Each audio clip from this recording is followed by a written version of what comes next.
तेरा पाकिस्तान है, ये मेरा पाकिस्तान है। इस पे दिल कुर्बान, इस पे जान भी कुर्बान है। और इस पे दिल कुर्बान, इस पे जान भी कुर्बान है।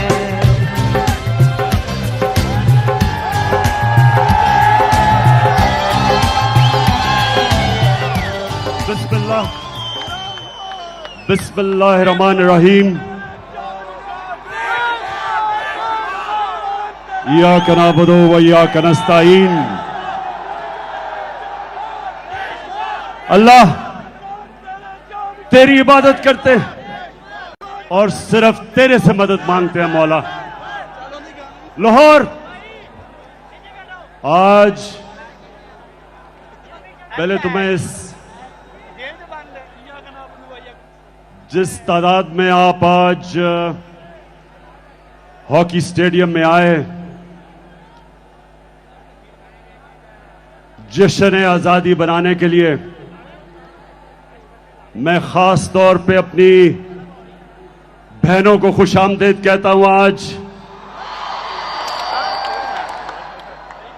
वो मुल्क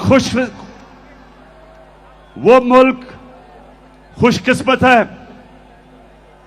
जिसकी माएं और बहनें आजादी का जज्बा रखती हैं, जिनमें शऊर होता है। और वो मुल्क खुशकिस्मत है जिसर इस तरह के जुनूनी बाशऊर नौजवान होते हैं।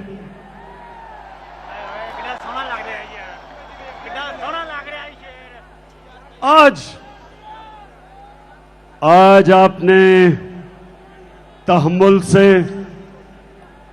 और बड़े गौर से मेरी बात सुननी है। मैंने आज आपको हकीकी आजादी का रोड मैप देना है, रास्ता बताना है। और मैंने आखिर में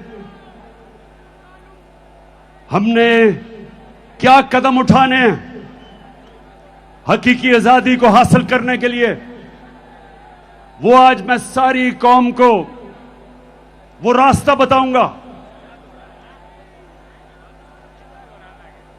मेरे पाकिस्तानियों, 4 किस्म की गुलामी होती है। 4 किस्म की गुलामी इंसान करता है।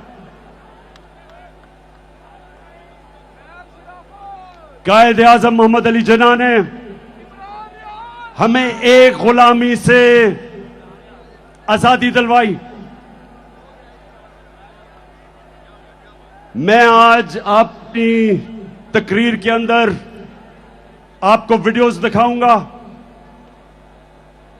ताकि आपको समझ आए, मैं अपने आप को बेहतर तरीके से आपको समझा सकूं कि मैं क्या कह रहा हूं।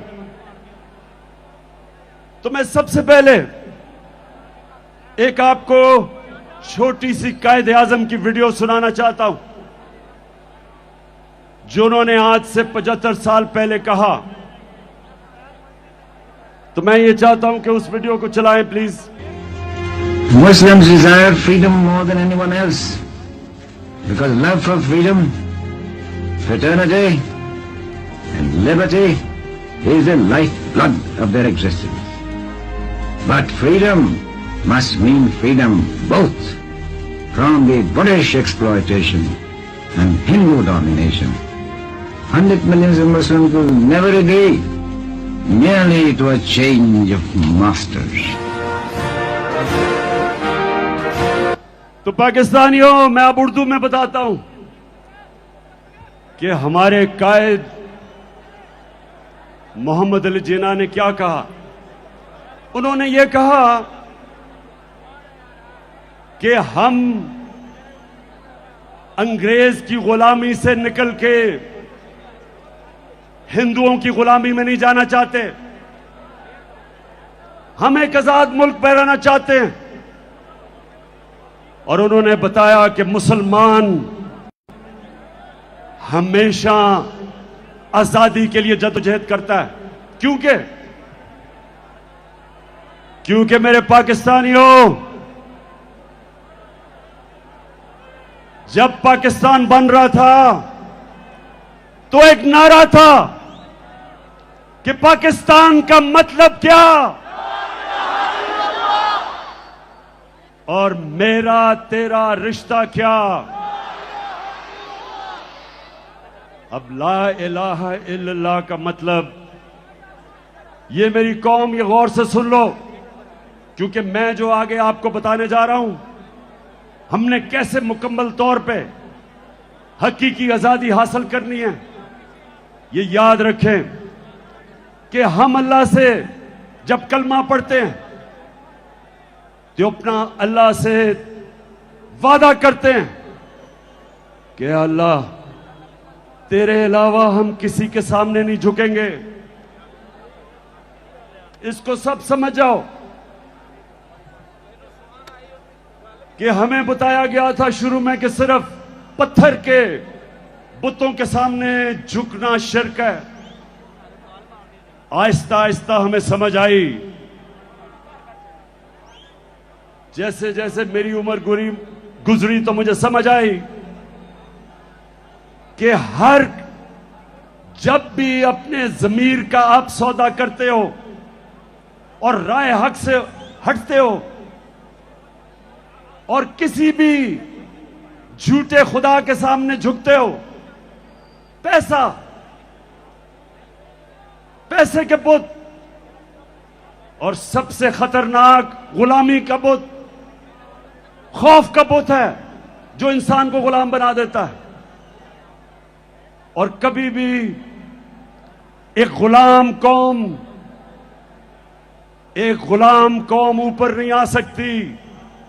गुलाम सिर्फ अच्छे गुलाम बनते हैं। इसलिए बड़ी जद्दोजहद के बाद, लाखों कुर्बानियों के बाद पाकिस्तान बना। मैं ज़मान पाक में बड़ा हो रहा था। लाहौर के लोगों सुनो, उस वक्त जो बॉर्डर क्रॉस करते हुए कत्लेआम हुई, हम बड़े होते हुए कितने लोगों को जानते थे जिनके सारे खानदान कत्ल हो गए, लाखों लोग मरे। हमारा घर नहर पे, ज़मान पाक पे, मेरी वालदा बताती हैं कि वो शाम को जब कभी नहर के ऊपर सैर करने जाती थी तो वहां इतने लोग बैठे होते थे जो हिंदुस्तान से आए और एक एक दुख भरी कहानी सुनाता था कि सारा का सारा खानदान कत्ल हो गया। एक दफा मेरी वालदा ने कहा कि बड़ी औरतें, 5-6 औरतें भागी भागी आ रही थी, उनसे पूछती हैं कि पाकिस्तान आ गया। मेरी वालदा ने कहा ये पाकिस्तान है। उधर ही बैठ गई और फिर उन्होंने बताया सारे उनके आदमियों को कत्ल कर दिया, जो उनकी नौजवान बेटियां थी उनको उन्होंने अगवा कर लिया, सिर्फ बेचारी वो औरतें बची। तो इस तरह की हमने कहानियां सुनी है। ये कुर्बानियों के बाद हमारा मुल्क आजाद हुआ था। और जो सबसे जुल्म गुलामी करती है, इंसान के इज्जत नफ्स को खत्म कर देती है, एक इंसान में एहसास से कमतरी डाल देती है। हम जब बड़े हो रहे थे हमें याद है, यहां लाहौर जमखाना में हम जाते थे तो लाहौर जमखाना और पंजाब क्लब के लोग इस तरह रहते थे जैसे वो अंग्रेज हैं। क्लब्स के अंदर अंग्रेजी बोली जाती थी, सिर्फ बैरों के साथ उर्दू बोलते थे, और जब उर्दू बोलते थे तो वो बिलावल भुट्टो की तरह बोलते थे कि बारिश आटा है।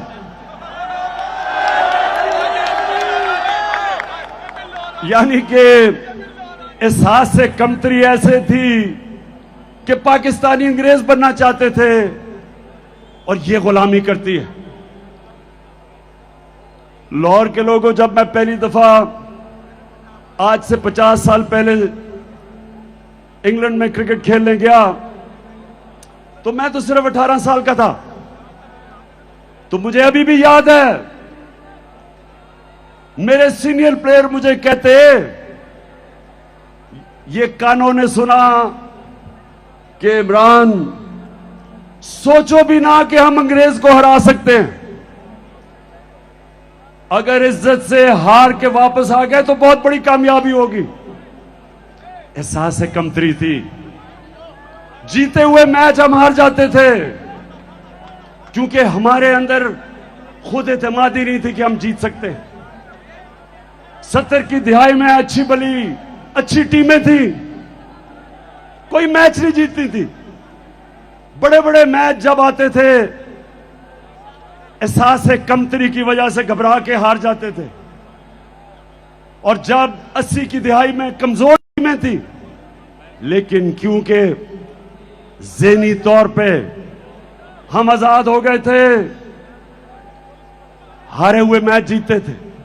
यही पाकिस्तान का हाल है कि वो गुलामी से जो एहसास कमतरी थी उससे हम निकले नहीं। तो पहली गुलामी से तो कायदे आजम ने हमें आजाद किया, और इंशाअल्लाह आज हम उसका पूरा जश्न बनाएंगे। 12 बजे हम 14 अगस्त को उसका शानदार इस्तकबाल करेंगे, सब मिलके पाकिस्तान का तराना गाएंगे। लेकिन 3 और किस्म की गुलामियां, 3 और किस्म की गुलामी है, और मैं चाहता हूं ये गौर से सुने, क्योंकि आखिर में मैं आपको बताऊंगा कि हमने अपने हकीकी आजादी की तरफ कैसे जाना है।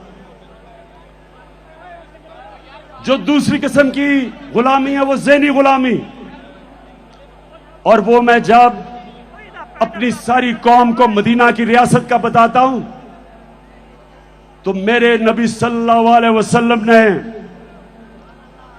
मदीना के रियासत में उन लोगों, उन अरबों का जो हैसियत ही कोई नहीं थी, 2 सुपर पावर्स थी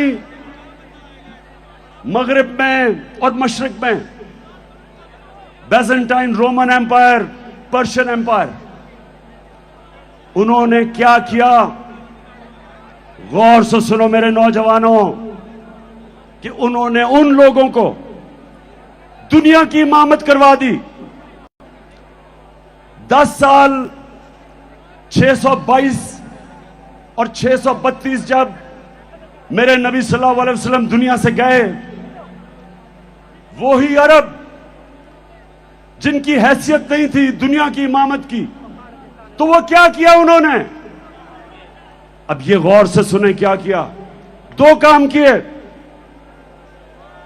क्योंकि ये लोग, हमारे लोगों को गलतफहमी है कि तलवार से इस्लाम फैला। 10 सालों के अंदर 622 और 632 के बीच में सिर्फ 1300 से 1400 लोग मरे जंगों में।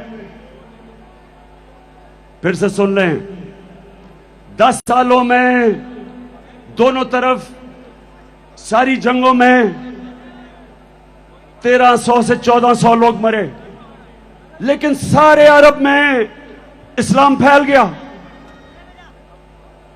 वो तलवार से इनकलाब नहीं आया था, वो फिक्री इनकलाब था, ज़हनों के अंदर इनकलाब आया था।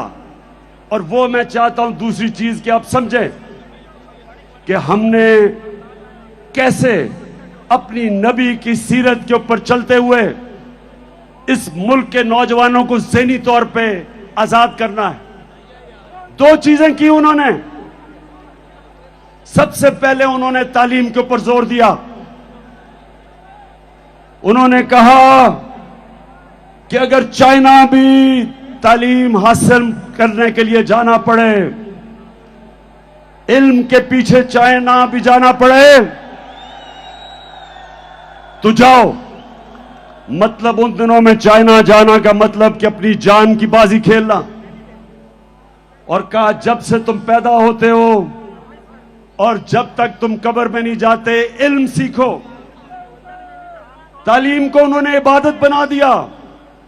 आलिम का दर्जा उन्होंने ऊपर उठा दिया, जो जहालत की गुलामी थी उससे आजाद किया। और दूसरी आजादी, ये खास तौर पे आप सुन लो, दूसरी उन्होंने ज़हन कैसे आजाद किए? उन्होंने इंसानों को बताया कि ये जो खौफ है, पाकिस्तानियों गौर से सुनो, क्योंकि ये खौफ आपके ऊपर तारी किया जा रहा है आजकल, इससे मेरे नबी ने लोगों को कैसे आजाद किया? क्योंकि जो खौफ की गुलामी है वो सबसे खौफनाक गुलामी है। मैं बार बार लोगों को मिसाल देता हूं करबला की। मुसलमानों की तारीख में जो सबसे बड़ा सानिया हुआ, सबसे बड़ी ट्रेजेडी हुई, करबला के अंदर जब हजरत इमाम हुसैन पहुंचे तो कूफा के लोगों को पता था कि हजरत इमाम हुसैन राय हक पे हैं, उनको पता था। लेकिन यजीद के खौफ की वजह से, उसके जुल्म से डर के उन्होंने उनकी मदद नहीं की। और हमेशा कूफा के लोगों ने बाद में पछताए कि क्यों नहीं हमने उनकी मदद की और इस्लाम की तारीख की सबसे बड़ी ट्रेजेडी होने दी। तो नबी ने लोगों को कैसे आजाद किया खौफ से? उन्होंने कहा 3 सबसे बड़े खौफ हैं इंसान के। सबसे बड़ा खौफ मौत का खौफ, दूसरा खौफ कि मैं जलील ना हो जाऊं, मैं फेल ना हो जाऊं, और तीसरा खौफ मेरी रिस्क ना चली जाए, मेरी नौकरी ना चली जाए, मेरी बिजनेस ना बंद हो जाए। ये 3 खौफ की वजह से इंसान अपने जमीर पे कॉम्प्रोमाइज करता है, इंसान राय हक पे चढ़ने से डरता है, इन 3 खौफ की वजह से।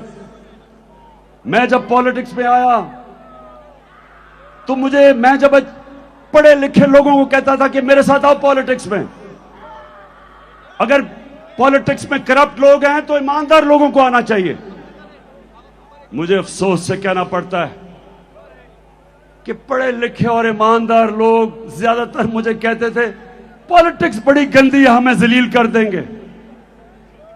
मैं आज भी लोगों को कहता हूं, ये जो मेरे घटिया मुखालिफ 26 साल से मेरे किरदार कुशी कर रहे हैं, 26 साल से मेरे ऊपर इन्होंने हर किस्म का किताबें मेरे ऊपर गंदी लिखवाई, हर किस्म के मेरे ऊपर इन्होंने बदनाम करने की कोशिश की।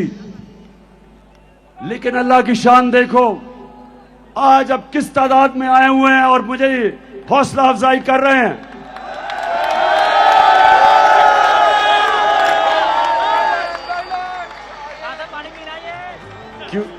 क्योंकि मेरे पाकिस्तानियों, ये अल्लाह ने कुरान में लिखा हुआ है कि इज्जत और जिल्लत मेरे हाथ में है।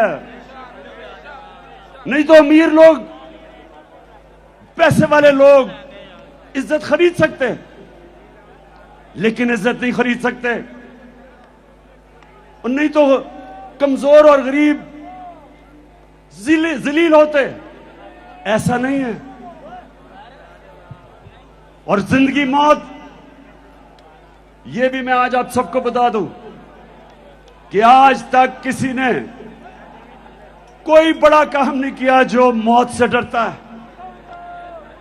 कोई फौजी ने आज तक बड़े तगमे नहीं लिए जो मौत के खौफ के ऊपर काबू नहीं पाता।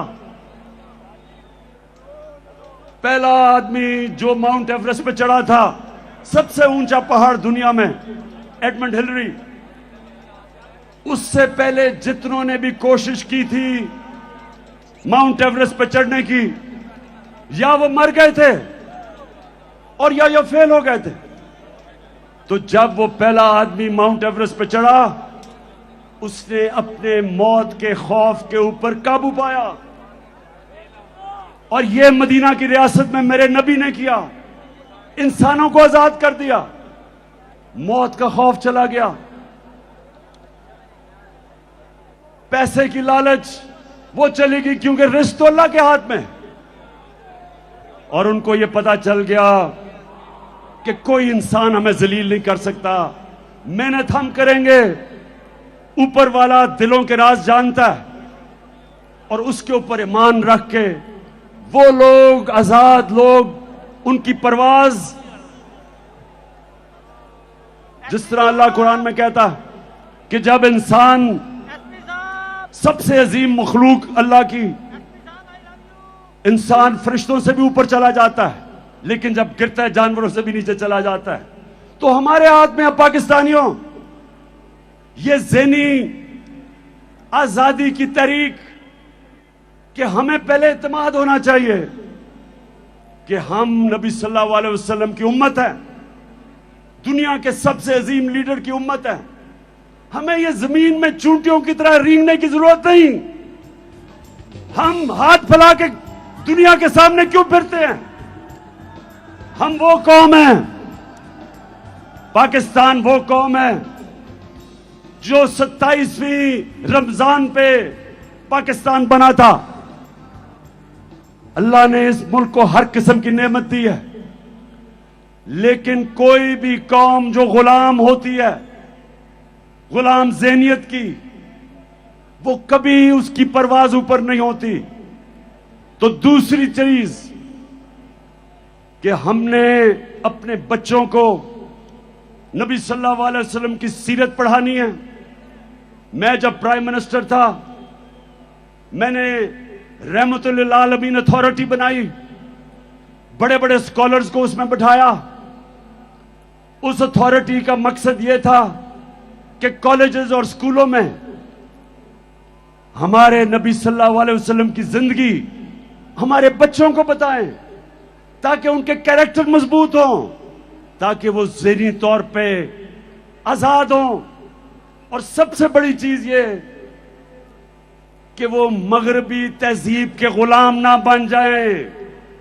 जब तक उनको अपनी तारीख का, अपने दीन का नहीं पता चलेगा, तो मगरबी तहजीब इतनी इस वक्त छाई हुई है कि हमारे बच्चे उनकी गुलामी करेंगे।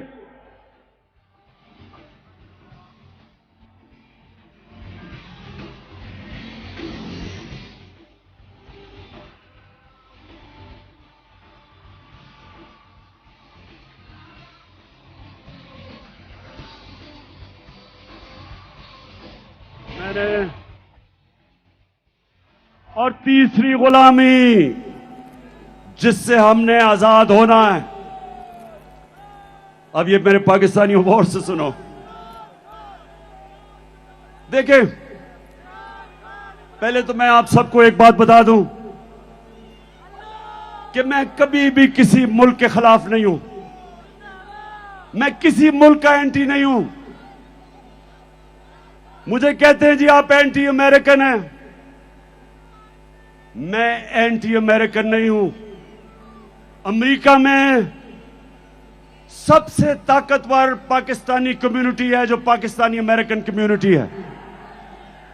यह ताकतवर कम्युनिटी है। हम क्यों एक मुल्क के एंटी हों जिधर सबसे पैसे वाले हुनरमंद प्रोफेशनल्स पाकिस्तानी बैठे हुए हैं। और दूसरी चीज कि अमेरिका को पाकिस्तान सबसे ज्यादा अपनी चीजें एक्सपोर्ट करती है, हमारी सबसे ज्यादा एक्सपोर्ट्स अमेरिका को है।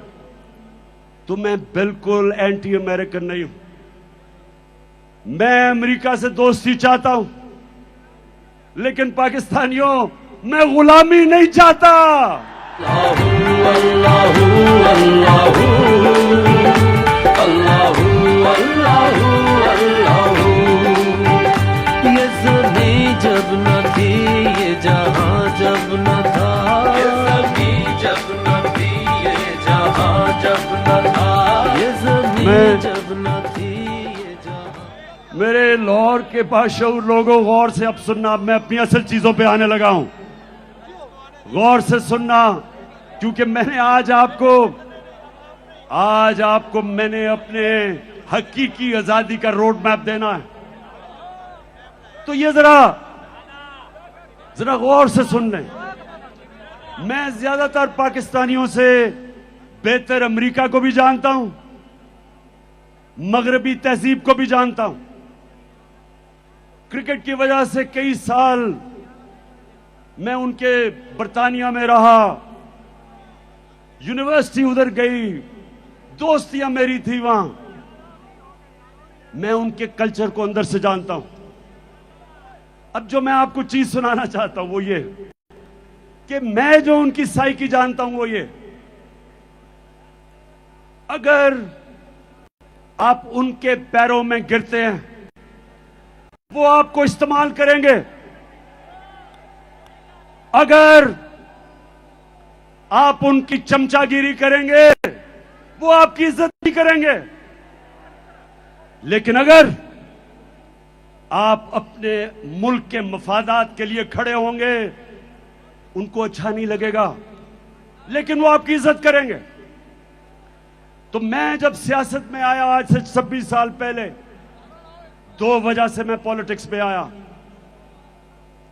एक, जिसकी मैं अभी जो चौथी गुलामी है उसकी बात करूंगा, इंसाफ के लिए, और एक इसके लिए जो हम अपनी खुददारी खो बैठे। मैं ये चाहता हूं कि आप चलाएं कि मैं जब 26 साल पहले पॉलिटिक्स में आया था तो मैं क्या कह रहा था, ताकि आपको ये ना लगे कि मैं ऐसे ही लोगों को वरगलाने के लिए, वोट लेने के लिए मैं अमेरिका के खिलाफ बात करता हूं। ये जरा गौर से सुने कि मैं शुरू में जब पॉलिटिक्स में आया था तो मैं क्या कहता था। हमारी तहरीके इंसाफ, अगर आप इसकी फॉर्म देखें तो इसके ऊपर लिखा हुआ है अय्या का नाबुदो व अय्या का नस्ताईन, और वो इसलिए कि जो भी तारीख ज्वाइन करना चाहता है आपने किसी भी इंसान के सामने झुकना नहीं। किस्मतें करते हैं, कभी अमेरिका के सामने, कभी बैंकों के सामने, कभी बैरूनी मुल्कों के सामने। मैं आपको ये बताना चाहता हूँ कि तहरीक इंसाफ का नस्ल ये है किया का नाबुदो व अय्या का नस्ताईन, यानी कि सिर्फ अल्लाह की इबादत करते हैं और उसी से ही मदद मांगते हैं, इंसानों के सामने नहीं हम झुकते। पाकिस्तान का मतलब क्या था? ला इलाहा इल्लल्लाह। ला इलाहा इल्लल्लाह का क्या मतलब है? अल्लाह तेरे सिवा किसी के सामने नहीं झुकूंगा। और ये भी मेरा आपसे वादा है, आज तक ना मैं कभी किसी के सामने झुका हूं, पाकिस्तानियों कभी आपको किसी के सामने झुकने नहीं दूंगा।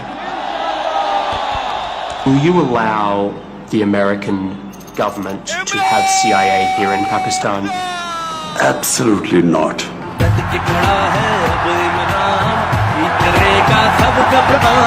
नया बनेगा पाकिस्तान, नया बनेगा पाकिस्तान, नया बनेगा पाकिस्तान। मैं ये मेरे पाकिस्तानियों ये आपको इसलिए बता रहा हूं कि मैं वो पाकिस्तानी था जिसको अल्लाह ने सबसे ज्यादा शोहरत दी। पैसा मेरी जिंदगी के मुताबिक बहुत था, मुझे क्या जरूरत पड़ी थी कि अगर मैं जाती मफादात के लिए पॉलिटिक्स में आता, कि जिस इंसान को अल्लाह ने सब दिया था उसको क्या जरूरत पड़ी थी कि 26 साल अपनी जिंदगी के पॉलिटिक्स में गुजारे और इन गंदे लोगों के साथ मथा लगाए।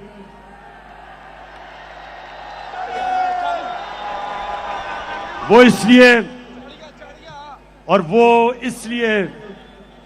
कि पाकिस्तानियों, मेरे मां बाप,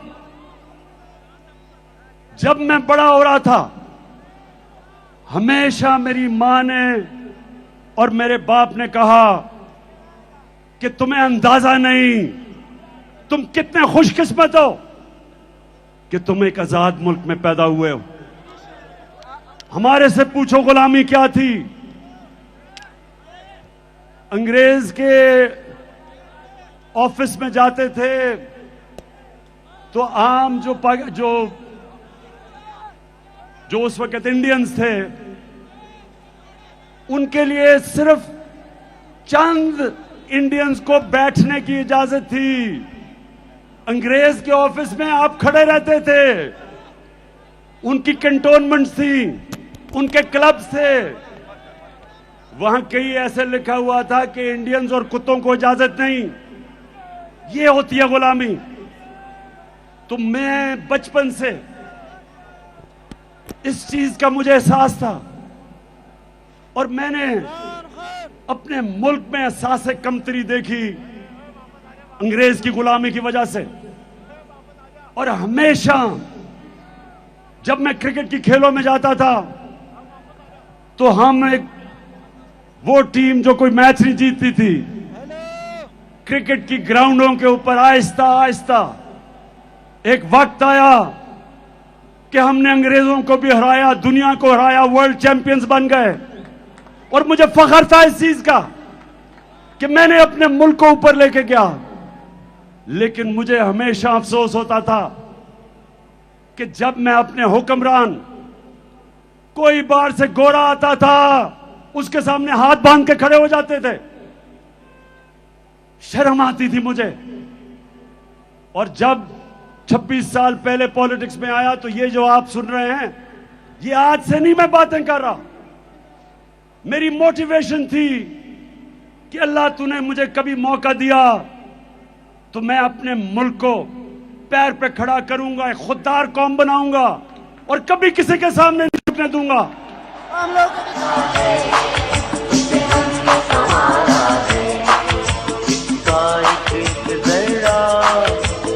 जान से प्यारा है इसका एक जरा, हमें जान से प्यारा है।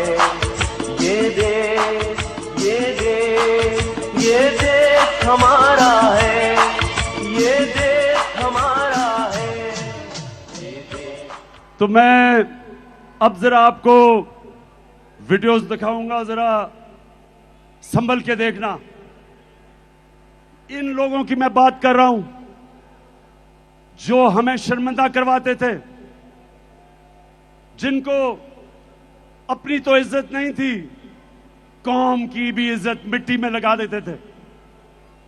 तो सबसे पहले हमारा डिफेंस मिनिस्टर और फॉरेन मिनिस्टर, वो जरा अमेरिका के मुतालिक क्या कह रहा है, जरा दिखाओ। अमेरिका जो है अगर जो है वो चाहे तो इस वक्त पाकिस्तान के लिए इतनी माशी जो है डिफिकल्टीज क्रिएट कर सकता है कि मैं समझता हूं कि हो सकता है हम जो है, जो हमारा ऑयल बिल जो है अदा करने के लिए हमारे पास पैसे ना रहे। ऑलरेडी जो माशी हालात जो है हमारे इंतहाई मखदूश हैं। ये सारे वेंटिलेटर जो है ना, ये लगे हुए हैं अमेरिका की मर्जी से लगे हुए हैं। अमेरिका चाहे तो ये सारे के सारे जो हमें जो इस वक्त ड्रिप्स लगी हुई हैं या वेंटिलेटर लगे हैं, पाकिस्तानियों, ये डिफेंस मिनिस्टर, फॉरेन मिनिस्टर ये कह रहा है कि अमेरिका ने हमें वेंटिलेटर पर रखा हुआ है, जब चाहे वो खींच दे और हम मर जाएंगे।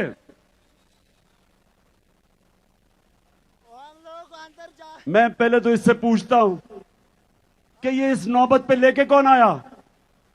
30 साल तो तुम दो खानदान इस मुल्क के ऊपर हुकूमत कर रहे थे, वेंटिलेटर पे डाला किसने? इस मुल्क का खुद पैसा चोरी करके बाहर महलात, अरबों डॉलर्स की प्रॉपर्टीज, बैंक अकाउंट्स, सारे शाहाना लाइफस्टाइल और कौम को मकरूज कर दिया। कौन जिम्मेदार है? तो पहले हमें मकरूज किया, अब हमें कहता है कि अगर हमने अमेरिका की गुलामी ना की तो हम मर जाएंगे।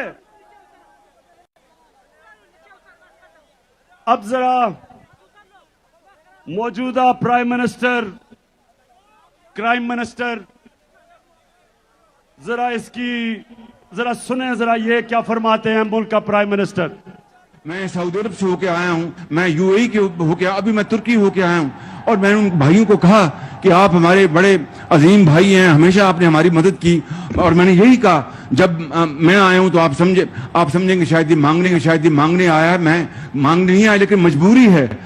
जिस तरह माजी में 75 साल में आपने हमारा हाथ बटाया है, कुछ अर्सा आप हताहत बटा। मैंने कहा मैं वादा करता हूं कि इंशाअल्लाह हम पूरी कौम हम मिलकर दिन रात मेहनत करेंगे, पसीना गराएंगे, अपने पांव पे खड़े होंगे। अब मुझे बताएं पाकिस्तानियों, मुझे बताएं आप कि जब आप मुल्क का प्राइम मिनिस्टर और उस मुल्क का डिफेंस मिनिस्टर ये कहते हैं कि अमेरिका के बगैर हम जी नहीं सकते, तो मुझे बताएं आप सबकी क्या इज्जत होगी? हरे पासपोर्ट की दुनिया में क्या इज्जत होगी? जिस मुल्क के प्राइम मिनिस्टर भिखारियों की तरह फिरते हैं, उस कौम के शहरियों की दुनिया में क्या इज्जत होगी? और मैं इसलिए पॉलिटिक्स में आया था क्योंकि मैं इंटरनेशनल क्रिकेट खेलता था और मुझे पता था कि हम जब दुनिया में जाते थे तो हमारे पासपोर्ट की हमें किस तरह बेइज्जत होना पड़ता था। वो इसलिए कि जब हुक्मरान भिखारियों की तरह अपनी बाहर जाते दें डॉलर्स बाहर और मुल्क को मकरूज करके और फिर झुके सामने। अब जरा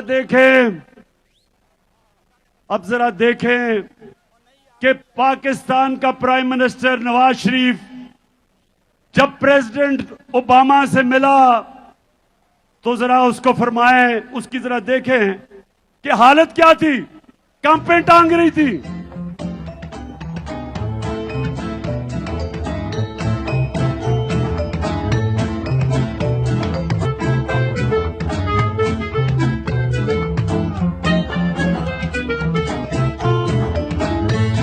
I thank you once again and look forward to welcoming you and Mr. Obama and Mrs. Obama in Pakistan.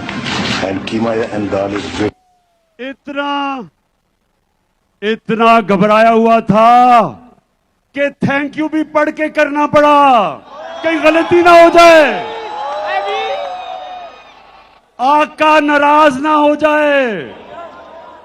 तो पाकिस्तानियों, अब जरा मैं सिर्फ एक और आपको वीडियो दिखाना चाहता हूं, फिर से आप ये गलत फहमी में ना हो कि मैं आज ये बातें कर रहा हूं। ये मैं जब से पॉलिटिक्स में हूं ये बातें कर रहा हूं मेहर का। ये जरा देखें ग्राउंड रियलिटी के ऊपर, what do you think will happen? मेहर ग्राउंड रियलिटी, अगर आप ग्राउंड रियलिटी पे चलना तो चुप करके गुलाम बन जाते हैं। अंग्रेजों से क्यों इतनी कोशिश की थी आजादी लेने के लिए? वो बेहतर, उससे कम से कम गवर्नेंस सिस्टम में से बेहतर था, हालात तो बेहतर थे, ट्रेनें चलती थी, यूनिवर्सिटीज बेहतर थी, तालीमी निजाम बेहतर था, लॉ एंड ऑर्डर बेहतर था, करप्शन नहीं थी। तो ये आजादी लेने की हमें जरूरत क्या थी? फिर जमीनी काय करके हाथ खड़े करके कहें जी आपके हम गुलाम है, जो करना कर लें। आप फैसला कर ले, फिर क्या कहना है? या तो आप फैसला करें कि आप एक आजाद मुल्क की तरह रहना चाहते हैं, खुददार मुल्क, एक बाइज्जत मुल्क, या ये बेशर्मी की तरह जिल्लत उठानी पड़ती है, वहां से हर दूसरे दिन गोरा आके झाड़ा देके चला जाता है और डूम और करके जाता है कि और अपने लोगों को मारो। ये कोई जिंदगी है?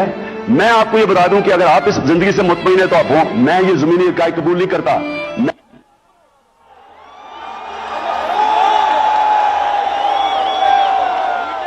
सो पाकिस्तानियों जरा गौर, अभी 12 बजे तक मैंने अभी जरा आखिर पॉइंट पे भी आना है, लेकिन मैं ये समझाना आपको चाह रहा हूं कि मेरा जो कायद था, कायद आजम मोहम्मद अली जिन्ना,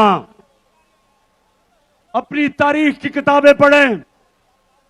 एक गुलाम हिंदुस्तान में एक आजाद लीडर था, उसके सारे मुखालिफ इज्जत करते थे, खुददार था, कभी किसी के सामने नहीं झुकता था। हम उसको लीडर मानते हैं।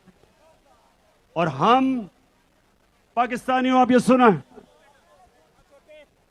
हमने कितनी भारी कीमत अदा की अमेरिका की गुलामी करके।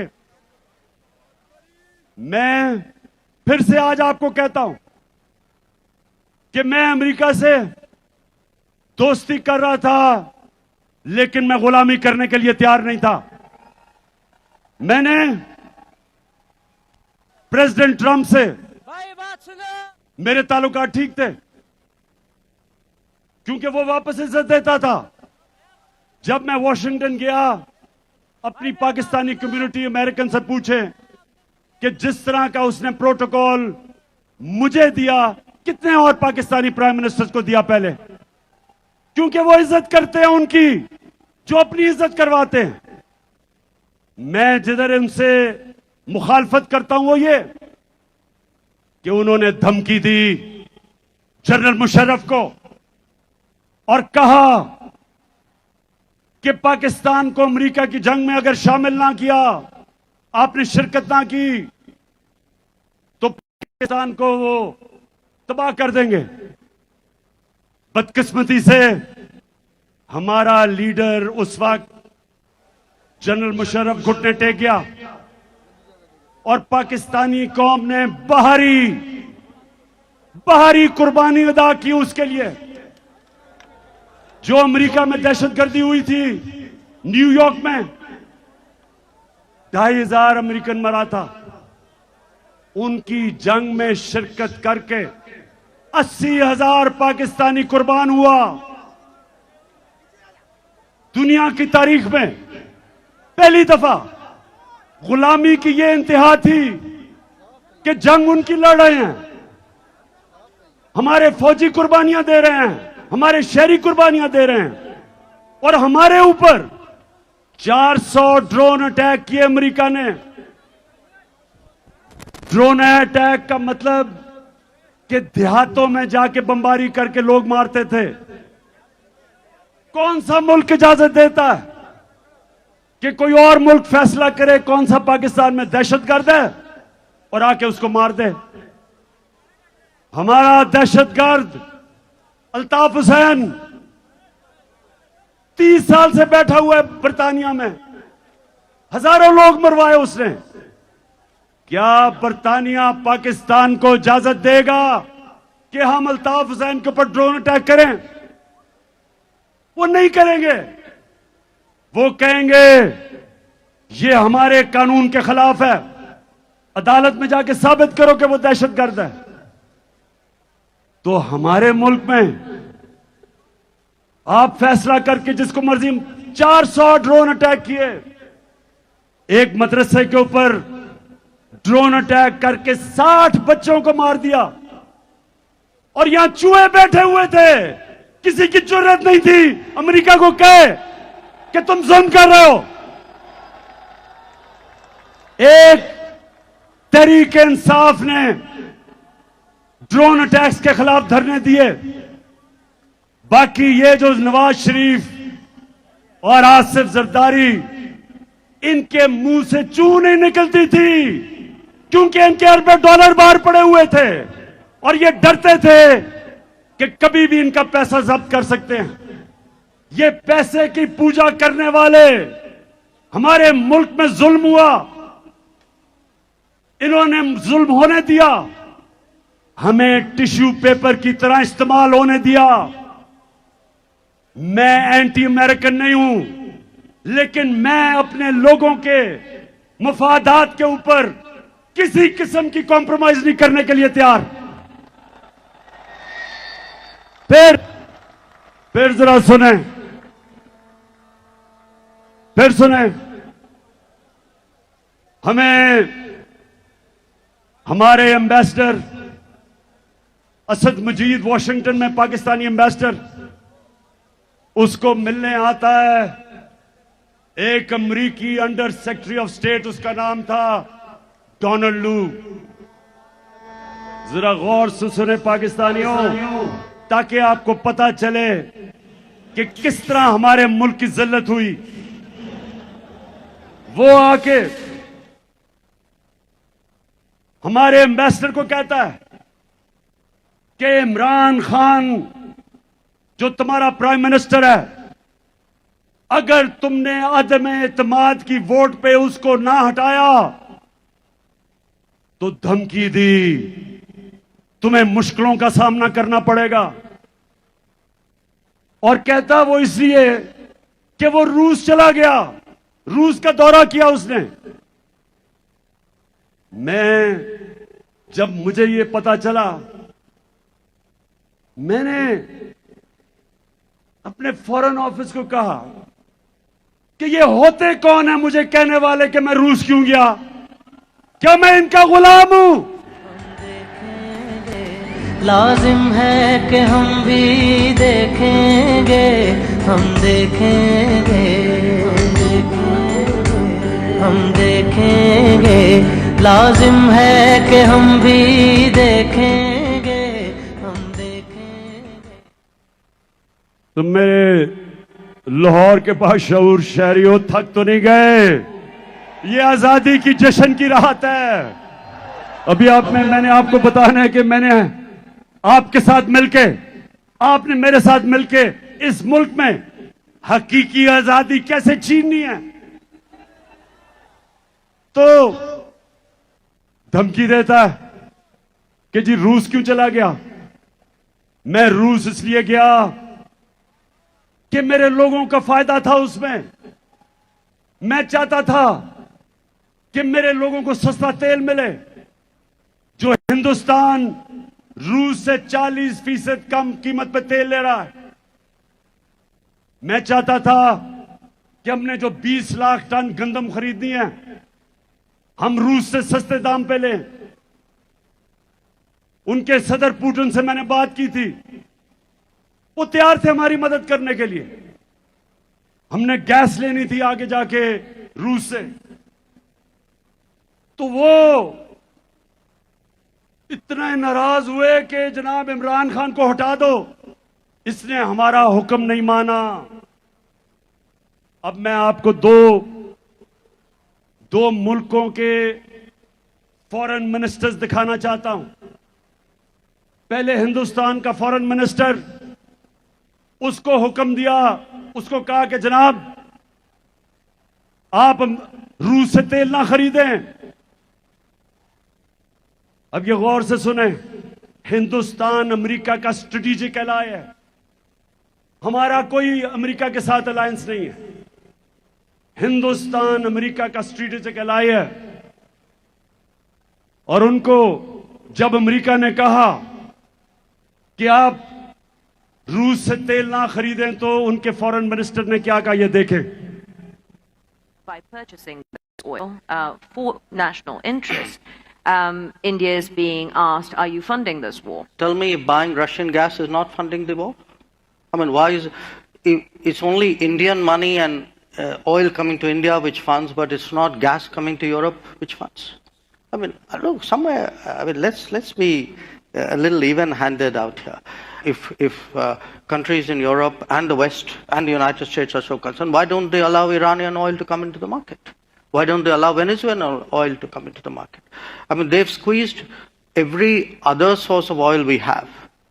And then say, okay guys, you must not go into the market and get the best deal for your people. सुना? मैं जिनको समझ नहीं आए मैं समझाऊं। ये फॉरेन मिनिस्टर को उन्होंने कहा कि रूस से तेल ना खरीदो। उसने आगे से कहा, तुम कौन होते हो मैं कहने वाले? यूरोप खरीद रहा है तेल उनसे। हमारे लोगों की जरूरत है, हम खरीदेंगे। ये होता है आजाद मुल्क। हमारे जब इनको ये जो इंपोर्टेड हुकूमत ये जब आई, तो हमने उनसे बात कर ली थी रूसियों से सस्ता तेल खरीदने की, लेकिन इनकी हिम्मत नहीं थी। यहां तेल की, पेट्रोल डीजल की कीमत आसमानों पे, जुर्रत नहीं थी कि कहें जी हमारे लोगों के लिए महंगाई है, गुर्बत की लकीर के नीचे जा रहे हैं लोग। और आप साउथ अफ्रीका को सुने कि साउथ अफ्रीका को अमेरिका का, ये सुन लें, अमेरिका का फॉरेन मिनिस्टर बैठा हुआ है, उसके सामने साउथ अफ्रीका की फॉरेन मिनिस्टर क्या कहती है? When we believe in freedom, as I'm saying, it's freedom for everybody. You can't say because Africa is doing this, you will then be punished by the United States. So that's been a disappointing passage of legislation by one house, and we hope the other house will not agree to such offensive legislation. One thing I definitely dislike is being told either you choose this or else. I definitely will not be bullied in that way. No. सुन लिया? उनकी foreign minister कहती कि हमें ना dictation दो कि हम क्या कर सकते हैं क्या नहीं कर सकते। तो अगर वो हिंदुस्तान जो हमारे साथ आजाद हुआ था उनमें इतनी खुददारी है कि वो अपने लोगों के मफादात के मुताबिक अपनी फॉरेन पॉलिसी बनाते हैं, तो ये हमारे कौन आ गए हैं कि जो उनके पैरों में लेटे हुए हैं, कहते हैं हम वेंटिलेटर पे हैं, वो अगला कहता है बेगर्स आर नॉट चूजर्स। तो मैं आज पाकिस्तानियों इस गुलामी के खिलाफ हूं। मैं आज वाज़ेह कर दूं कि मैं इस कौम को कभी कभी किसी की गुलामी नहीं करने दूंगा। मैं अपनी कौम को इकट्ठा करूंगा। हम बहैसियत कौम मिलके अपने कर्जे उतारेंगे। हम बहैसियत कौम मिलके अपने पैर पे खड़े होंगे, मुश्किल वक्त गुजारेंगे। आजादी आसानी से नहीं मिलती। आजादी की जद्दोजहद में कुर्बानियां देनी पड़ती हैं। मुझे पता है कि मेरी कौम तैयार है कुर्बानियों के लिए, मुझे पता है। लेकिन ऊपर वो बैठे हुए हैं जो पैसे के गुलाम हैं, और हकीकी आजादी की जद्दोजहद तब तक जारी रहेगी जब इस हुकूमत इंपोर्टेड हुकूमत को हम फारग नहीं करते और इलेक्शन नहीं करवाते। हम मिलके इस मुल्क में जद्दोजहद करेंगे।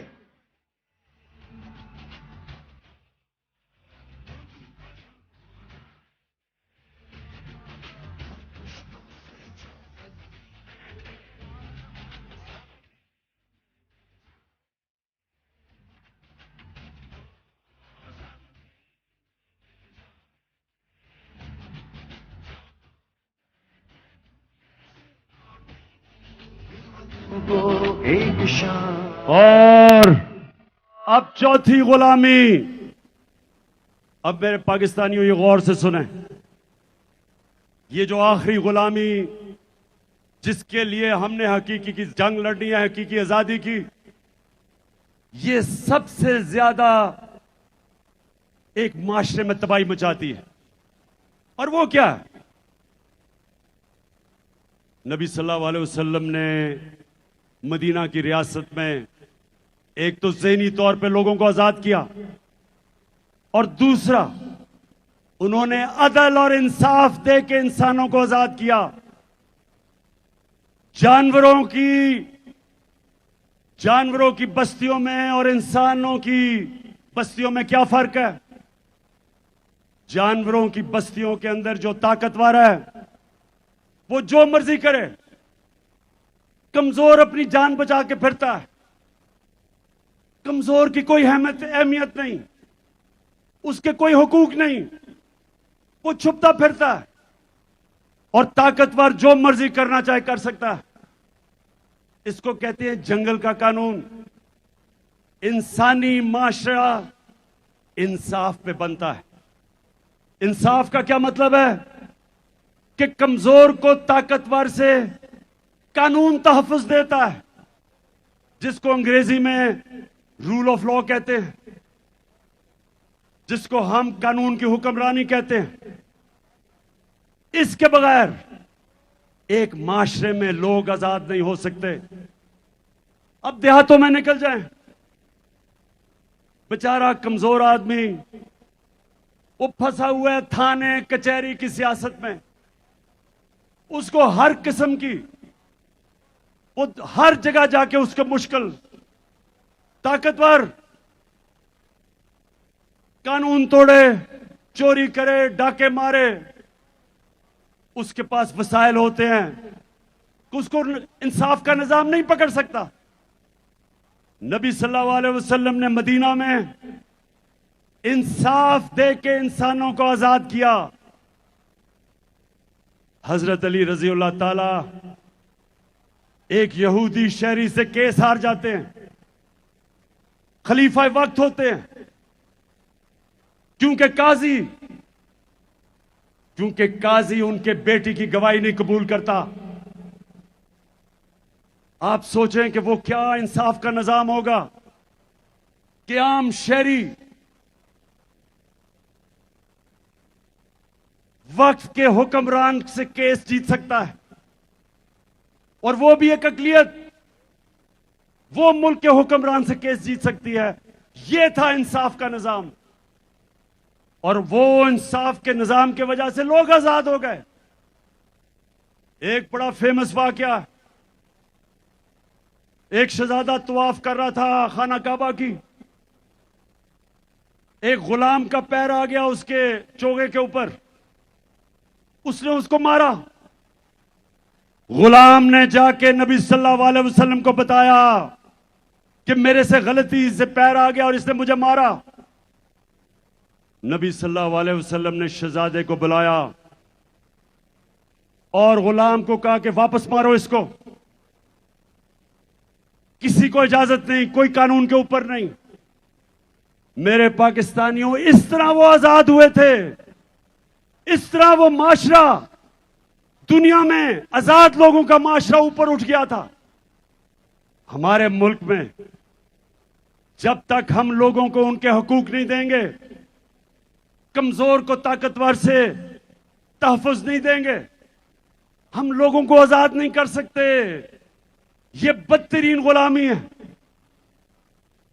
हिंदुस्तान की तारीख, जो ऊपर से आता था, जो भी अटैक करता था हिंदुस्तान को, वो सीधा पहुंचता था पानीपत, जिधर जाके जंग लड़ी जाती थी पानीपत की। क्यों? क्योंकि लोग मुकाबला करने के लिए तैयार नहीं थे, क्योंकि वो गुलाम थे। सिर्फ आजाद माशरे अपनी आजादी के लिए लड़ते हैं। तो मेरे पाकिस्तानियों, मैं अब आपको एक वीडियो दिखाने लगा हूं कि हमारा पुरअमन एहतजाज था 25 मई को,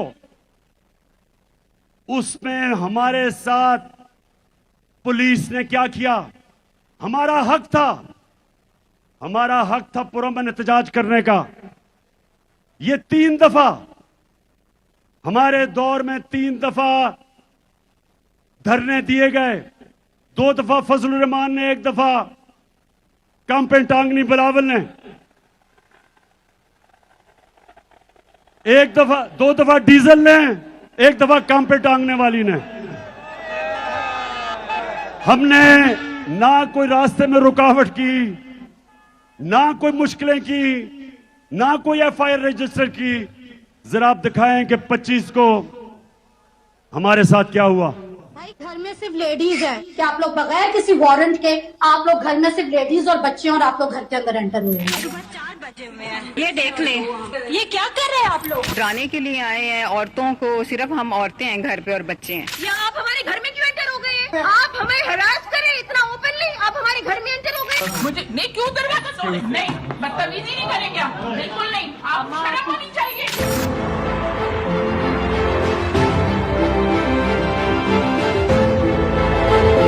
तरीका तो नहीं है कि 40 के 40 मर्द और गुंडों की तरह घरों के अंदर दरवाजे टाप के गेट तोड़ के अंदर घुस गए हैं। हम पे बदतमीजी की है, तशद्दुद किया है, इतना मुझे मार के इतने बुरे तरीके से मेरी बेटी को थप्पड़ मारा है।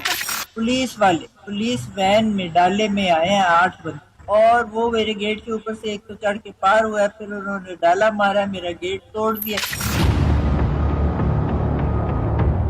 क्या हुआ है? क्या हुआ?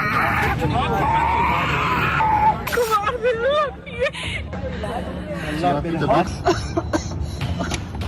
यार उसको सांस नहीं आ रहे।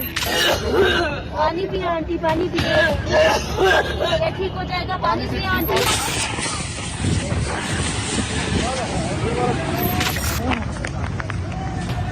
बाबा आंखों पानी। ओ बगैर तो छोटे-छोटे बच्चों में छालिंग हो रही है यहाँ पे। फैमिली और बच्चों में छालिंग हो रही है यहाँ पे। और इसको शेल मुंह पे इन्होंने मारा निशाना लेके।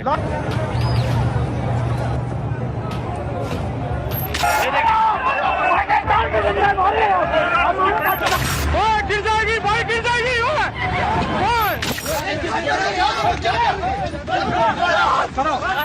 सर मार दिया इन नकारा खबीस लोगों ने। इन लोगों ने ख्याल नहीं किया।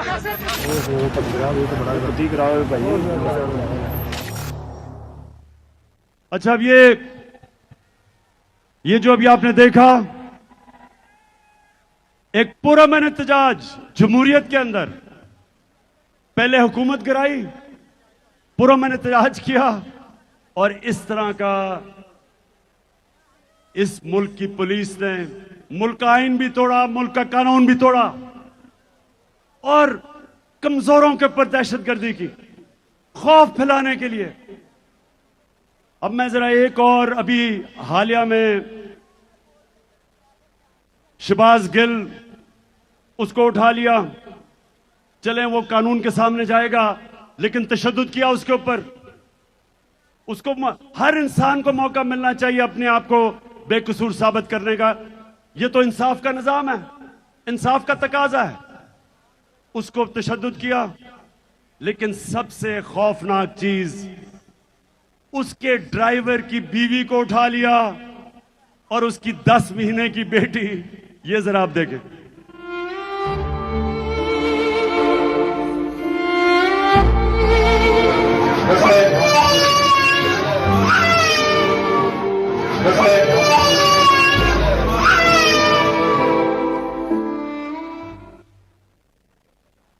ये मैं आपको ये इसलिए दिखा रहा हूं, पाकिस्तानियों, इसलिए दिखा रहा हूं कि लोगों के ऊपर खौफ तारी किया जा रहा है कि किसी तरह ये कौम डर के, खौफजदा होके, इनकी दहशत की वजह से कबूल कर ले ये चोरों और डाकुओं को। जो भी ये कर रहे हैं सारे साजिशी। आज मेरी आवाज कान खोल के सुन लो, ये कौम जो मर्जी अब कर लो, तुम इस कौम को नहीं रोक सकते।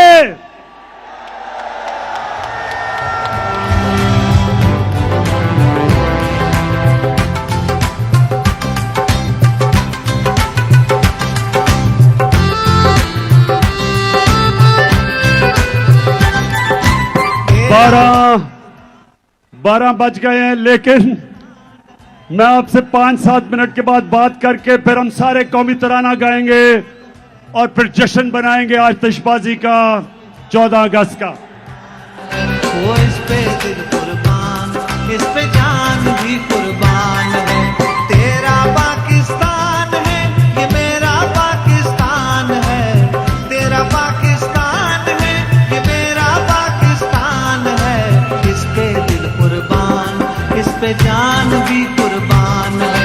वो इस पे दिल कुर्बान, इस पे जान भी कुर्बान है।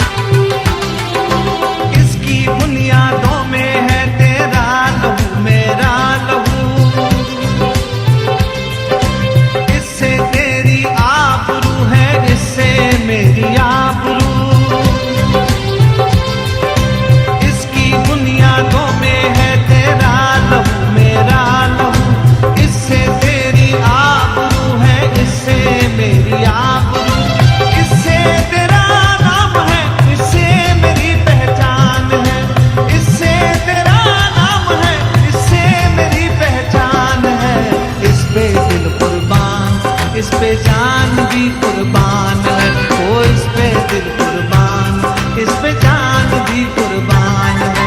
तेरा पाकिस्तान है, ये मेरा पाकिस्तान है।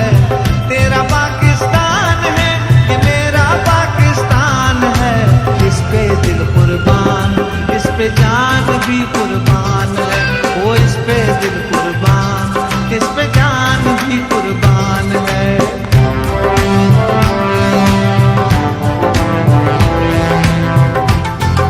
अभी नहीं, अभी नहीं।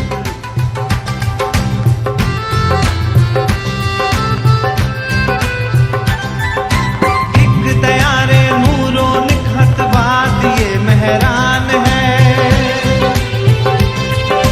नूर आंखों का मेरी खाके बलो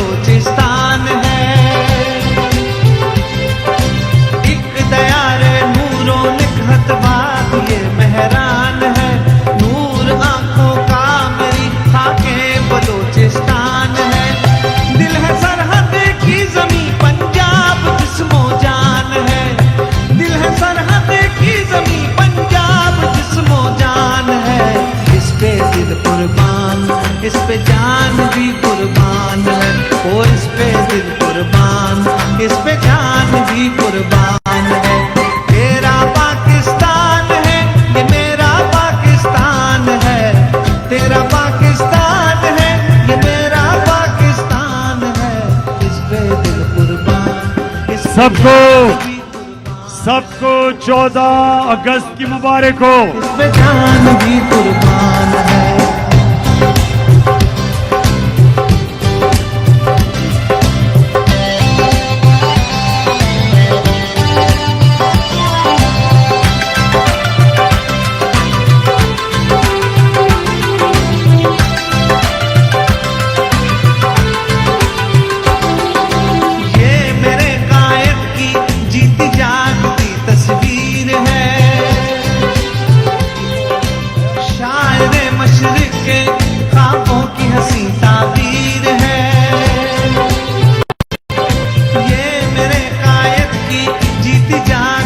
अपनी लाइट्स भी जलवा दें, लाइटें लाइटें, फोन्स की लाइटें। हंसी ताबीर है, ये वतन प्यारा वतन सरमाया है, ईमान है, ये वतन मेरा वतन माशाल्लाह सरमाया है, ईमान है। इस पे दिल कुर्बान, इस पे जान भी कुर्बान है, ओ इस पे दिल कुर्बान, इस पे जान भी कुर्बान है।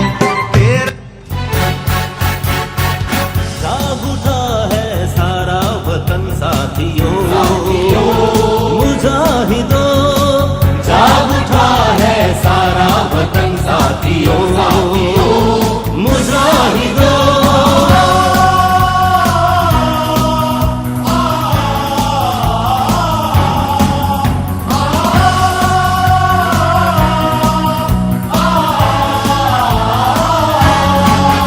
आज मजलूम जालिम से टकराएंगे, जालिम से टकराएंगे, अपनी ताकत जमाने से मनवाएंगे, जमाने से मनवाएंगे, साम्राज्य खुदाओं पे छा जाएंगे। साथ है मर्दोजन सर पे बांधे कफन, साथ है मर्दोजन सर पे बांधे कफन। जाग उठा है सारा वतन साथियों, मुजाहिदों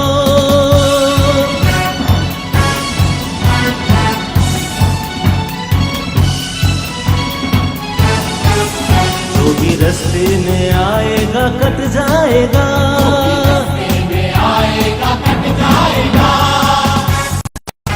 रन का मैदान लाशों से पट जाएगा, पट जाएगा।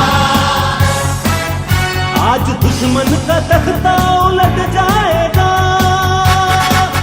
हर जरी सब शिकन हर जवा तेगजन, हर जरी सब शिकन हर जवा तेगजन। जाग उठा है सारा वतन साथियों, मुजाहिदों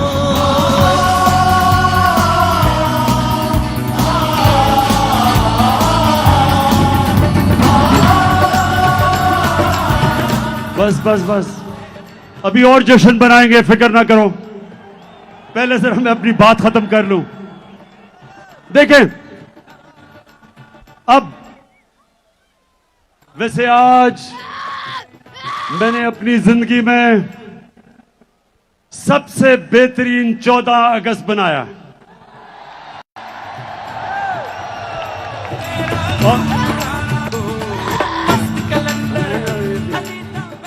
और मेरा दिल कह रहा है, पाकिस्तानियों, मेरा दिल कह रहा है कि जो इंशाअल्लाह अगली 14 अगस्त होगी, हम अपनी हकीकी आजादी ले चुके होंगे।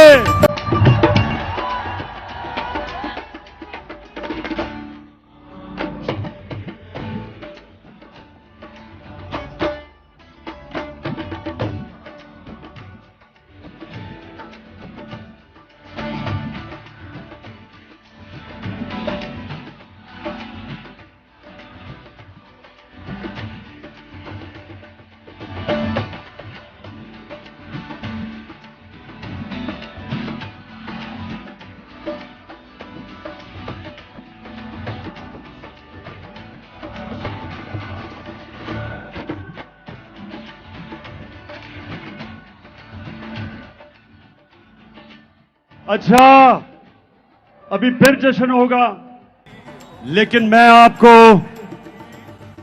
जो इस कौम के खिलाफ साजिश हो रही है वह मैं पहले वो साजिश बताऊंगा और उसके बाद बताऊंगा कि हमने कैसे इस साजिश को खत्म पाश पाश करना है।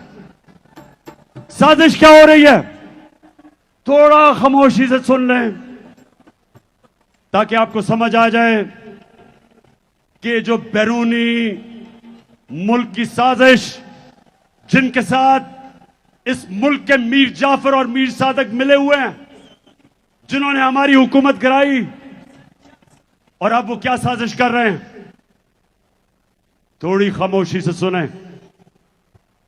पहले उन्होंने हमारी हुकूमत कराई, इनका ख्याल था कि लोग मिठाइयां बांटेंगे, कौम सड़कों पे आ गई,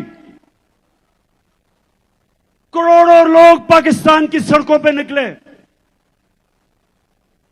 सारों ने निकल के कहा कि ये जो तुमने साजिश की है और हमारे मुल्क के ऊपर इस मुल्क के बड़े बड़े डाकुओं को मुसल्लत किया है, कौम सड़कों पे निकलाई। इन्होंने फिर आपके सामने लोगों के ऊपर खौफ तारी करने की कोशिश की। 25 मई को इन्होंने औरतों को आपने देखा घरों में घुस घुस के डराया, 3 लोग शहीद हुए। इन्होंने समझा कि अब लोग डर के सहम गए, लेकिन जब पंजाब के बाय इलेक्शन आए, कौम सड़कों पर निकलाई। धांधली के बावजूद हमने इनको शिकस्त दी, फेंटा लगाया। जिस तरह वाहिद कप्तान था मैं जो हिंदुस्तान में गया और हिंदुस्तान के एम्पायरों के बावजूद हिंदुस्तान को फेंटा लगा के आया।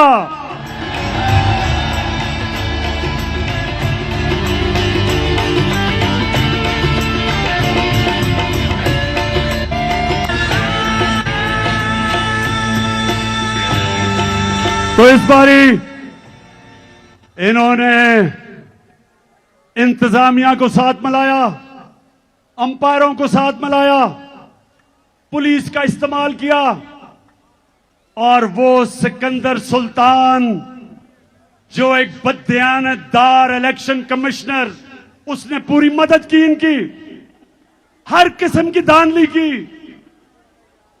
और सिकंदर सुल्तान वो तो एक बुज़दिल आदमी है, उसको तो पीछे से एक बूट पड़ा, इसलिए उसने एक जूता पड़ा तो उसने पूरी मदद की। इस सारे के बावजूद अवाम, कभी बाय इलेक्शन में ऐसे अवाम नहीं निकली। लाहौर के लोगों, मैं खास तौर पे तो आपको सलाम करता हूं कि आपने बुरी तरह शिकस्त दी इनको। उसके बाद इन्होंने एक नया प्लान बनाया जो मैं आप सबके सामने रख रहा हूं। प्लान यह बनाया है कि इमरान खान के खिलाफ केसेस करो, इलेक्शन कमीशन में तोशाखाना का केस, फंडिंग का केस, किसी तरह इसको डिस्क्वालीफाई करो और इसको डिस्क्वालीफाई करके उधर से नवाज शरीफ को बुलाओ, वो भगौड़े को बुलाओ जो झूठ बोल के बाहर भागा हुआ है, और फिर कहो कि देखें हम इमरान खान को भी लड़ने देंगे और नवाज शरीफ को भी अगर उसका जो बैन है वो हटाया जाए। जो भी ये साजिश कर रहे हैं कान खोल के सुन लो, इमरान खान कोई डील नहीं करने लगा।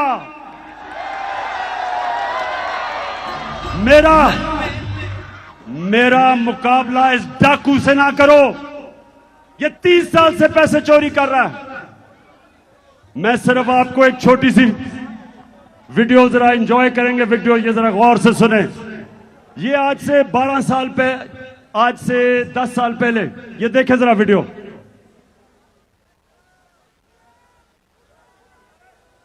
चलो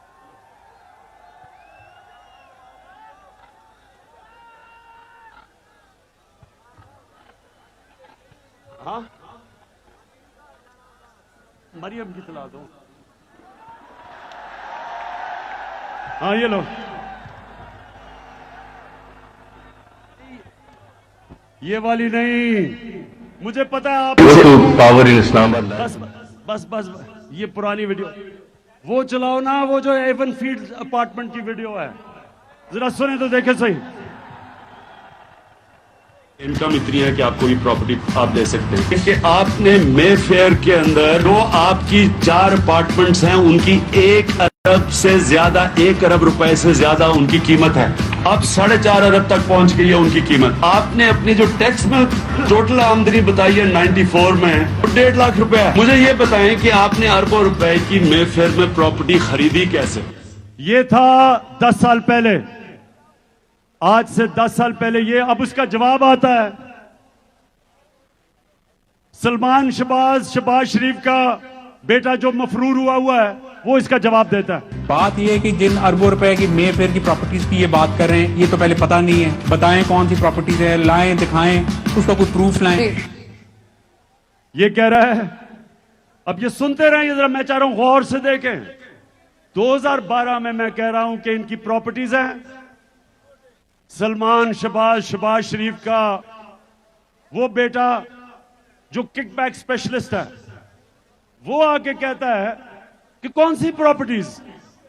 अब मरियम बीबी को सुने कि इस तरह मुझे लगा कि आप लोगों को बेवकूफ नहीं बना सकते। मेरी सेंट्रल लंदन में प्रॉपर्टीज तो दूर की बात है, मेरी पाकिस्तान में भी कोई प्रॉपर्टी नहीं है। मैं अपने वालिद के साथ है और मुझे समझ नहीं आई कि मेरी और मेरी वालिदा की और बहन भाइयों की प्रॉपर्टीज ये कहाँ से निकाल के ले आए। अब ये सुन लिया आपने कि किधर से प्रॉपर्टीज निकाल ली। मेरी तो लंदन छोड़े, पाकिस्तान में भी कोई प्रॉपर्टी नहीं। अब देखें, सुने सुने सुने सुने नौजवानों सुनो, एक हदीस है कि शैतान इंसान के गुनाह दुनिया में नशर कर देता है। सुन ले, शैतान इंसान के गुनाह के दुनिया में इसलिए नशर कर देता है क्योंकि अल्लाह अल्लाह हक है। अब जरा आगे चलो, पैनमा का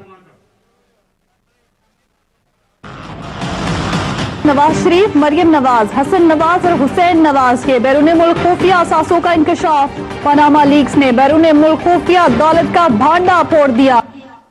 सुन लिया, पनामा में बैनुल अक़वामी इंकशाफ होता है और जिन्होंने छुपाए होते हैं अपने असासे, वो सारे सामने आ जाते हैं। तो जब ये सामने आ जाते हैं तो नवाज शरीफ के बेटे हुसैन शरीफ क्या कहते हैं, ये जरा सुने। मैं इस बात को तस्लीम करता हूँ कि अल्हम्दुलिल्लाह पाक लेन के ऊपर जो अपार्टमेंट्स हैं वो अल्हम्दुलिल्लाह हमारे हैं। मैं इस बात को तस्लीम करता हूँ कि उनको ऑफशोर कंपनीज नेस्कॉल लिमिटेड और नीलसन लिमिटेड जो है उनको ओन करती हैं। और मैं आपको ये भी अर्ज करता हूँ, उनको होल्ड कर रही है इस वक्त मरियम नवाज शरीफ, मेरी हमशीदा जो है। शुक्रिया शुक्रिया, ऐ अल्लाह तेरा शुक्र है, अल हक है, तू सच का खुदा है।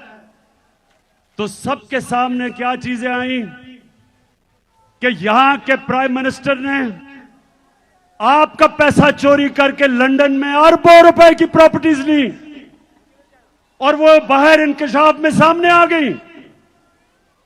और ये कह रहे हैं कि वो आदमी जो 30 साल से मुल्क के पैसे चोरी करके बाहर लेके जा रहा है, वो कह रहे हैं कि इमरान खान को और उसको एक ही तराजू में खड़ा कर दो। मैं तो 20 साल बाहर कमाई की, सारे पैसे बैंकिंग चैनल से सब कुछ बेच के, सारा मेरा जीना मरना पाकिस्तान में है। और मुझे कह रहे हैं कि उसके साथ मुआवजा करेंगे। तो साजिश पहली ये कि नवाज शरीफ को लाने की कोशिश है। सितंबर की आखिर में नवाज शरीफ, फिक्र ना करो, तुम्हारा मैं बहुत अच्छी तरह इस्तकबाल करूंगा।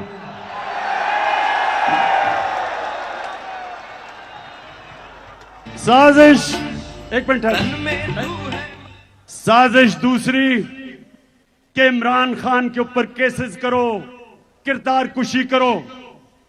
ये वो जो टीवी स्टेशन लिफाफों वाले, पैसे लेके जमीर बेचने वाले, उनके जरिए इमरान खान की किरदार कुशी करो, उसको बुरा भला करो, उसको डिस्क्वालीफाई करो, और फिर वो टीवी चैनल जो इमरान खान का मौकफ पेश करती हैं उनको बंद करो, ARY को बंद करो। ARY को किस लिए बंद किया भाई? ARY का क्या कसूर था? उसको क्या पता था कि शहबाज गिल क्या कह देगा प्रोग्राम में? ARY का क्या कसूर था? उसका कसूर यह था कि वो इमरान खान का मौकफ पेश करता है, जबकि ये दूसरे किराए के टट्टू, जमीर फरोश, ये वो चैनल्स जो किरदार कुशी करते हैं और फिर सोशल मीडिया के लोगों के ऊपर क्रैकडाउन, सोशल मीडिया के बच्चों को टेलीफोन करके धमकियां, उनको डराना, उनको पकड़ लेना, खौफ फैलाना कि किसी तरह सोशल मीडिया भी इस मुल्क में इमरान सामने ना लेके आए, उसको भी बंद कर दो। और उससे भी खौफनाक चीज ये एक और साजिश चल रही है कि हमारी अदलिया को तकसीम करने की, ताकि अदलिया से अपने फैसले करवाए जाए। मीडिया का मुंह बंद करो, अदालतों को तकसीम करो, मुल्क में खौफ फैलाओ, इमरान खान की आवाज बंद करो, और फिर इन चोरों को, डाकुओं को हमारे ऊपर मुसल्लत करो जो बैरूनी एजेंडा है। और इससे एक और बहुत खौफनाक गेम चल रही है कि इमरान खान और फौज के बीच में, तहरीक इंसाफ और फौज के बीच में आपस में लड़ाई करवाई जाए, आमना सामना करवाया जाए। मेरे पाकिस्तानियों, मैं 18 साल का था जब मैं बांग्लादेश, तब ईस्ट पाकिस्तान था, मार्च 1970 मैं ईस्ट पाकिस्तान मैच खेलने गया अंडर 19 का। हमें यहां मीडिया पे ब्लैकआउट था, डिक्टेटर का जमाना था, मीडिया के ऊपर पाबंदियां थी, हमें पता ही नहीं था कि ईस्ट पाकिस्तान में क्या हो रहा है। जब मैं वहां मैच खेलने गया तो मेरा चाचे का बेटा ब्रिगेडियर शफीक उसके पास में ठहरा। वो पहली दफा उसने मुझे बताया कि हो क्या रहा है, कि अवाम, यानी कि वो जमात जो बांग्लादेश की, बल्कि पाकिस्तान की सबसे बड़ी जमात थी, उसके खिलाफ मिलिट्री एक्शन हो रहा था, शुरू हो रहा था। और सारे पाकिस्तानी सुन लो, इतना बड़ा जुल्म हुआ जो हमारा मुल्क टूटा, बड़ा सानिया हुआ पाकिस्तान से कि जब आप फौज को और सबसे बड़ी मुल्क की जमात का आमना सामना करवाते हैं तो नुकसान तो मुल्क का है। आज फिर वो साजिश हो रही है, हर किस्म का प्रोपेगेंडा किया जा रहा है कि जनाब इमरान खान तो शोहदा के खिलाफ, उनके खिलाफ बात कर रहा है। शर्म करो, इमरान खान वो पाकिस्तानी है जो गुलामी की, अगर गुलामी हो वो मौत उसके लिए बेहतर है। अगर मुझे ये हो कि गुलामी या मौत, मुझे मौत पसंद है। ये कैसे हो सकता है कि एक मुल्क की मैं फौज को कमजोर होने दूंगा? ये कैसे हो सकता है कि मैं चाहूंगा कि मेरे मुल्क की फौज कमजोर हो? क्योंकि अगर पाकिस्तान की फौज कमजोर होती है, यहां इतनी बैरूनी साजिशें हैं, मैं बार बार कह बैठा हूं कि मुल्क के 3 टुकड़े करना चाहते हैं वो, इसलिए इमरान खान कभी नहीं चाहेगा कि उसकी फौज कमजोर हो। वो चाहेगा कि उसकी फौज एक मजबूत इदारा हो। अब मैं आपको बताऊं, अब मैं ये चाहता हूं कि जो लोग आज इख्तिदार में बैठे हैं, जरा मैं आप सबके सामने दिखाना चाहता हूं कि इन्होंने पाकिस्तान की फौज के मुतल्लिक क्या कहा है। देखें जरा। जनरल कमर जावेद बाजवा साहब, आपने हमारी अच्छी भली चलती हुकूमत को रुखसत करवाया, जजों से जोर जबरदस्ती से फैसले आपने लिखवाए। जनरल बाजवा साहब, आपको 2018 इलेक्शन में अवाम के मैंडेट की चोरी का हिसाब देना है। हाँ, नवाज शरीफ ने ये जरूर किया कि उसने किरदारों और इदारों के दरमियान एक वाज़ेह लकीर खींच दी है। एक या दो अफराद इदारा नहीं हुआ करते, एक या दो अफराद इदारों की बदनामी का बायस बना करते हैं।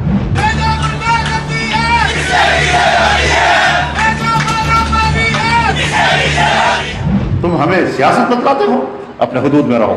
इसराइल की नौकरी न किया करो। इसराइल के वजीफों पर पढ़ने वाले जर्नलों, अपने हुदूद में रहो।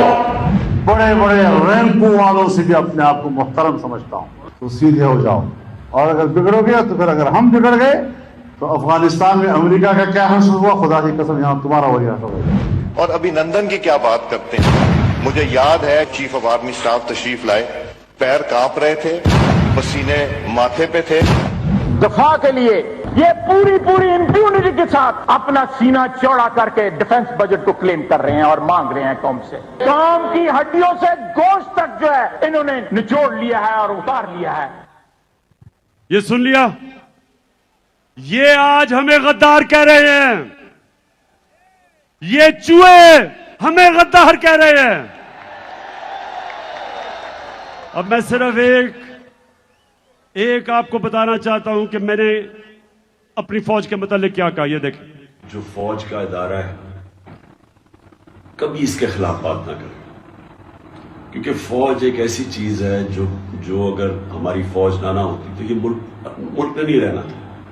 इमरान खान से ज्यादा इस मुल्क को जरूरत पाकिस्तानी फौज की, और हमें हमेशा इस इदारे को इसकी मजबूती के लिए हमें बात करनी चाहिए।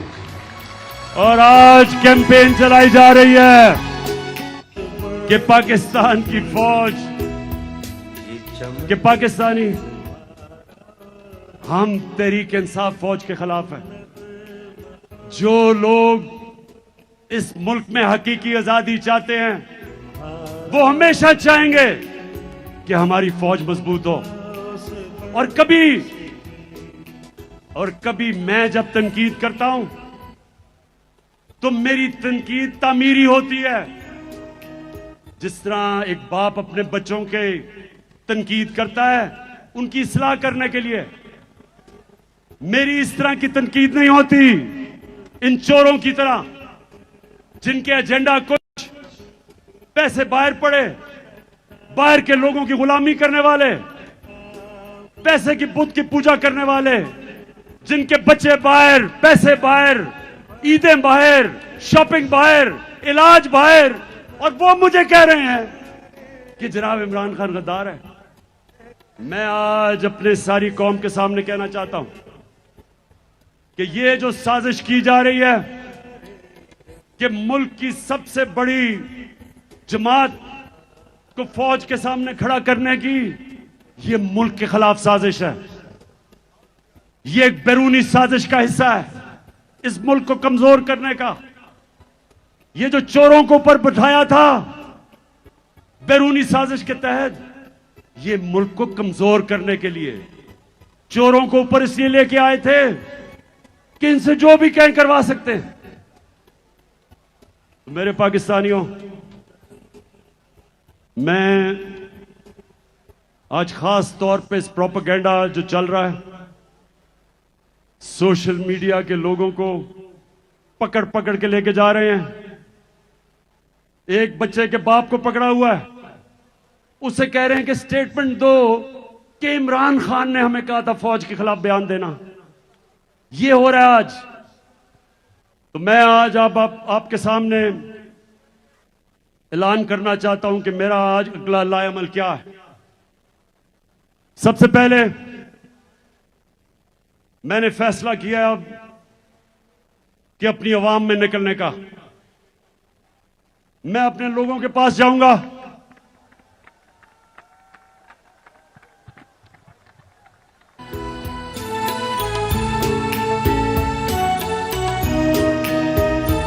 मैं पूरा टूर प्लान बनाया हुआ है। अगले हफ्ते पिंडी जलसा करने जा रहा हूं, उससे अगले बल्कि उसके चंद दिनों के बाद कराची इंतजार करो मेरी, मैं आ रहा हूं। मैंने बड़ी देर से, मुझे मौका नहीं मिल रहा कि ये जरदारी का भी सही माने में मुकाबला करने का। मैं आ रहा हूं इसके पास भी। ये पाकिस्तान का बड़ा लुटेरा जिसने जो जुल्म किया है सिंध की आवाम से, जो गुलाम बनाया हुआ है इसने सिंध के लोगों से, उन बेचारों के ऊपर FIRs, गुंडों से मार पड़वाना, जेलों में डालना, उनका पैसा खा जाना, जहालत में रखना, और सिर्फ इसलिए कि सिंध का पैसा लूट के ये बाहर ले जाए। तो इंशाअल्लाह सिंध में आपके पास भी आ रहा हूं। सखर का भी मेरा प्लान है। हैदराबाद आ रहा हूं, इस्लामाबाद जा रहा हूं, पेशावर तैयार हो जाओ, उधर भी आ रहा हूं, मर्दान आ रहा हूं, अटक का मेरा प्लान है, उस एबटाबाद, उसके बाद मुल्तान, फिर बावलपुर, फिर सरगोदा, झेलम, गुजरात, फैसलाबाद और गुजरांवाला, और आखिर में कोयटा। आपको भी नहीं मैं भूला, उधर भी आ रहा हूं मैं।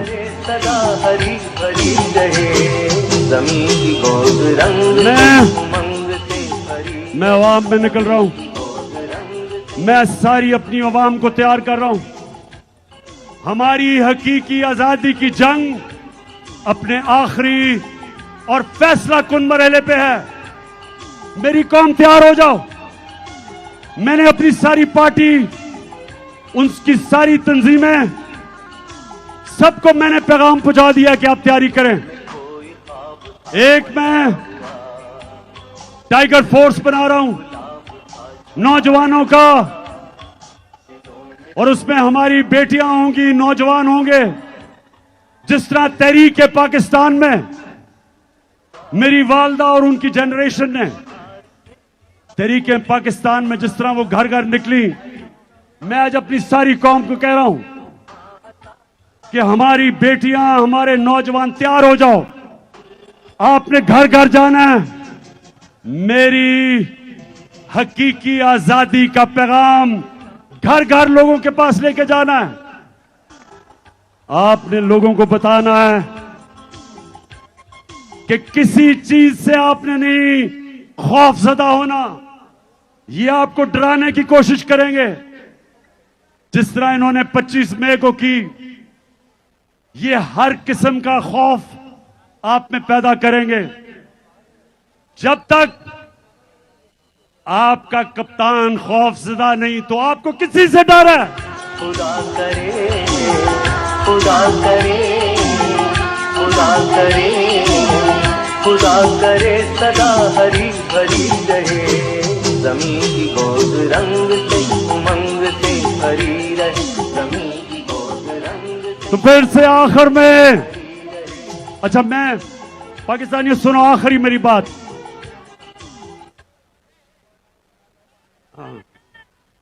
हाँ, आखिरी बात मेरी सुन लो तराने से पहले।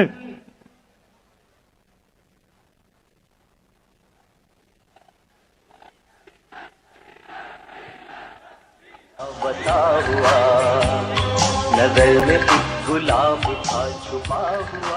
आपको मुझे ये बताएं, डीजल बार बार आपको क्यों याद आ जाता है? वैसे इन तीनों की जब इन तीनों की शक्लें नजर आई साथ साथ, थ्री स्टूजेस की, जरदारी, चेरी ब्लॉसम और डीजल,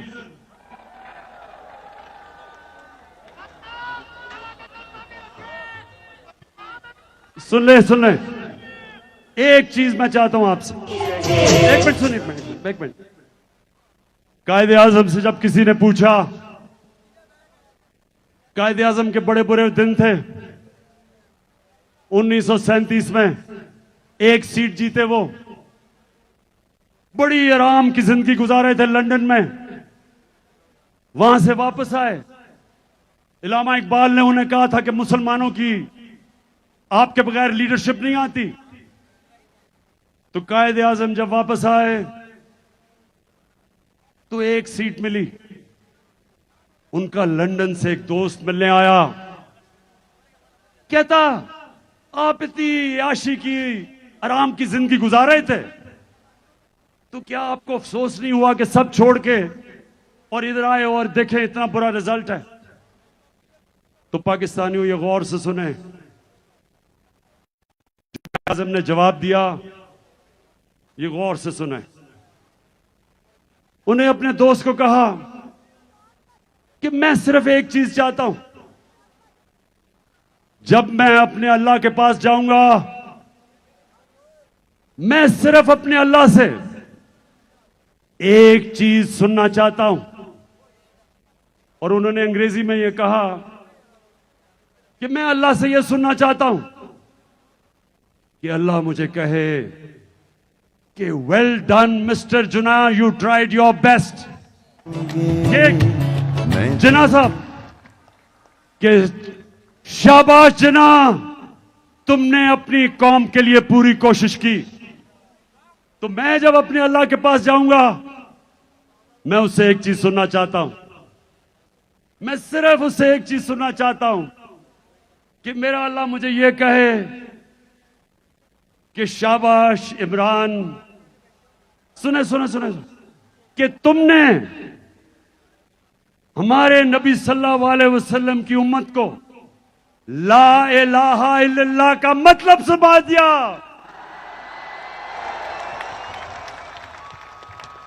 अच्छा, अब मिलके आज हम सारे कौमी तराना 14 अगस्त को हम इस्तकबाल करते हुए गाएंगे। किधर है? इधर आओ। सलमान ऊपर आ। पाक सरज़मीन शाद बाद, ईश्वरे हसीन शाद बाद, तू निशाने अज़्मे आलीशान, अर्ज़े पाकिस्तान, मरकज़े यकीन शाद बाद। पाक सरज़मीन का निज़ाम, क़ुव्वते अख़ुव्वते अवाम, क़ौम मुल्क सल्तनत आइंदा ताबिंदाबाद, शादाबाद मंज़िले मुराद, परचमे सितारा हिलाल, रहबरे तरक्कियो कमाल, तर्जुमाने माज़ी शाने हाल, जाने इस्तक़बाल, सायाए खुदाए ज़ुल जलाल। पाकिस्तान! मैं नूरुल कादरी साहब को अभी नहीं एक मिनट रोको। मैं चाहता था कि नूरुल हक कादरी साहब हमारे शोधा के लिए दुआ करें,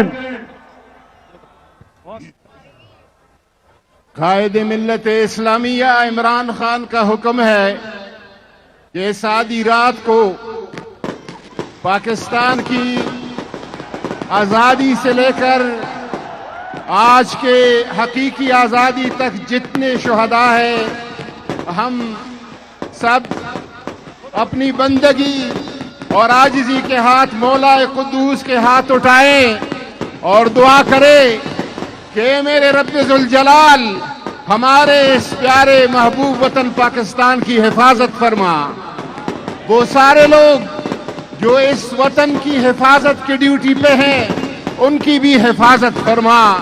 क़याम पाकिस्तान से लेकर हकीकी आज़ादी तक, इस आहद तक जितने लोगों ने अपने जानों की कुर्बानियां पेश किए, अपने पाकीज़ा रूह पेश किए, अपने मुकद्दस खून पेश किए, या इलाहुल आलमीन उनके दरजात बुलंद फरमा, उनके दरजात बुलंद फरमा, उनके दरजात बुलंद फरमा और उनका हशर बदर, उहद और करबला के शुहदा के साथ फरमा।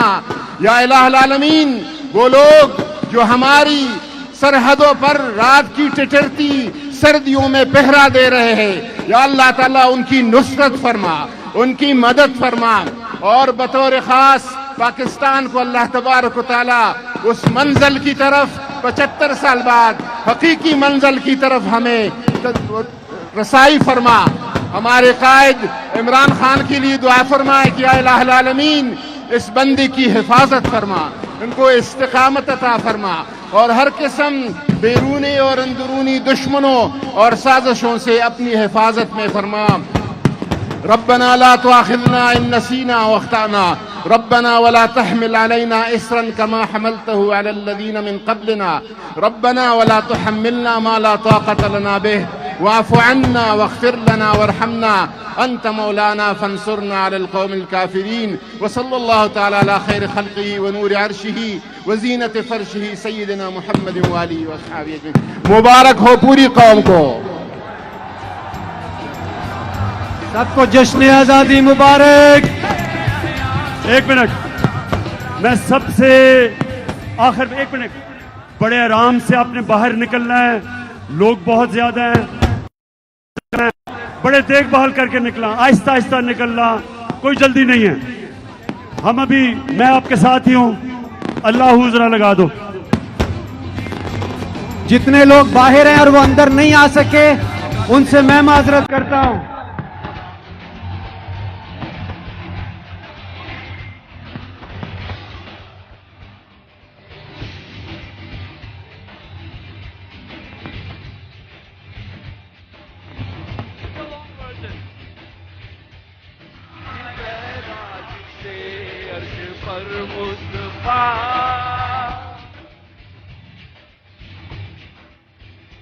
I am